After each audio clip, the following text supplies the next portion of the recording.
জন্ম নিয়ন্ত্রণ পদ্ধতি কি এবং কোন পদ্ধতি অবলম্বন করা যাবে? ভাইরা আমার, জন্ম নিয়ন্ত্রণ পদ্ধতি অবলম্বন করা জায়েজ শর্ত সাপেক্ষে। প্রথম শর্ত হলো জন্ম নিয়ন্ত্রণের উদ্দেশ্য হতে হবে গ্রহণযোগ্য। সেটা কি?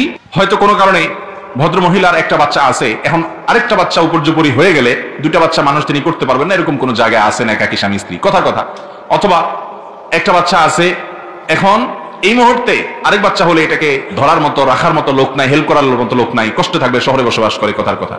অথবা এই মুহূর্তে বাচ্চা হলে বাচ্চার মার জীবন হুমকির মধ্যে পড়তে পারে, তিনি অসুস্থ, অসহনীয় কষ্ট হয়, অনেক মহিলারা আছে, তাহলে সেক্ষেত্রে গ্যাপ দেওয়ার প্রয়োজন হলো।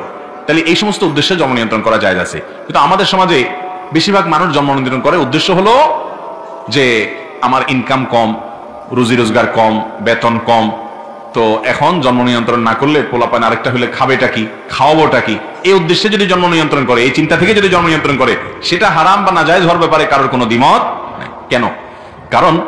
কারণ সেটার মানে হলো আপনি আল্লাহকে রাজ্জাক হিসাবে বিশ্বাস করতেছেন না। আল্লাহ বলছেন ওমা মিন দাব্বাতিন ফিল আরদি ইল্লা আলাল্লাহি, আল্লাহর জমিনে যত প্রাণী আছে সবার রিজিকের দায়িত্ব কে নিয়েছেন? আল্লাহ বলেছেন যে লা তাকতুলু আওলাদাকুম খাশিয়াতা ইমলাক নাহনু নারযুকুহুম ওয়া ইয়াকুম, তোমাদের সন্তানদেরকে কি খাওয়াবা এই চিন্তা থেকে হত্যা করো না, ভ্রূণ হত্যা করবা না। এটাও মানুষ হত্যা করা। আমরা অনেকে খুন করি না, মানুষ খুন করি না, নামাজ কালাম পড়েন মুসলমান, মানুষ খুন, ওরে বাবা এটা জীবন আপনি করেন নাই, কিন্তু ভ্রূণ হত্যা করছেন, মায়ের গর্ভে থেকে সন্তানকে ধ্বংস করছেন ওষুধ দিয়া, আছে না এই রোগের রোগী, এটাও মানুষ হত্যা করার শামিল। আল্লাহ বলেছেন তোমাদের সন্তানদেরকে হত্যা করবা না, তোমরা খানা কি দিবা এই ভয়ে, আমি তোমাদেরকেও খাওয়াবো তাদেরকেও খাওয়াবো। কে খাওয়াবেন? আল্লাহ খাওয়াবেন। যত পশু পাখি পৃথিবীতে আছে তাদের রিজিক আল্লাহ তাআলা দেয়, কে দেয় না? তাহলে আপনি আশরাফুল মাখলুকাত, আপনার রিজিকও আল্লাহ তাআলা দিবেনই দিবেন। অতএব রিজিকের চিন্তা থেকে জন্ম নিয়ন্ত্রণ করলে সেটা জায়েজ হবে। জন্ম নিয়ন্ত্রণ জায়েজ হওয়ার জন্য দ্বিতীয় শর্ত হলো পদ্ধতি হতে হবে অস্থায়ী। স্থায়ী পদ্ধতি এটা অবলম্বন করা জায়েজ নাই, যেমন লাইগেশন বা এই জাতীয় কোনো আপনার জন্ম নিয়ন্ত্রণ পদ্ধতি যে পরিপূর্ণভাবে স্থায়ীভাবে বাচ্চা নেওয়ার ক্ষমতাই বন্ধ করে ফেলা, শেষ করে ফেলা, এটা জায়েজ নাই, হারাম। কারণ যে কোনো মুহূর্তে আপনার সন্তানের প্রয়োজন হতে, আল্লাহ আপনাকে দুইটা বা তিনটা সন্তান দিয়েছেন, দুইটাই মারা গেল, তিনটাই মারা গেল, এরপর কি হবে? আল্লাহ না করুন একটা দুর্ঘটনা এরকম ঘটতে পারে কি পারে না?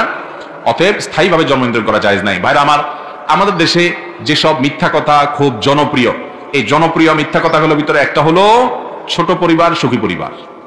ছোট পরিবার সুখী পরিবার, ছোট পরিবার নাকি সুখী পরিবার হয়। আপনি খোঁজখবর নিয়ে দেখেন, যার ছেলে মেয়ে 4টা 5টা 6টা 7টা, আপনার এলাকাতে আশেপাশে খোঁজখবর নিয়ে দেখেন, তুলনামূলক ভাবে ওই এক ছেলে এক মেয়ের বাপের তুলনামূলক ভাবে তাদের চেয়ে বেশি সুখে আছে। কেন জানেন? ছেলে মেয়ে যখন 5-7টা হয়, 2-4টা এমনিই মানুষ হয়ে যায়, 2-1টা এমনিতেই, আর যখন থাকেই একটা বা দুইটা, আল্লাহ না করুন কোনো কারণে ওই একটা বা দুইটা যদি অমানুষ হয়, আপনারা যাওয়ার কোনো জায়গা আছে? ভাইরা আমার, মানুষ পৃথিবীতে বোঝা নয়, মানুষ হলো সম্পদ। মানুষ কি? সম্পদ।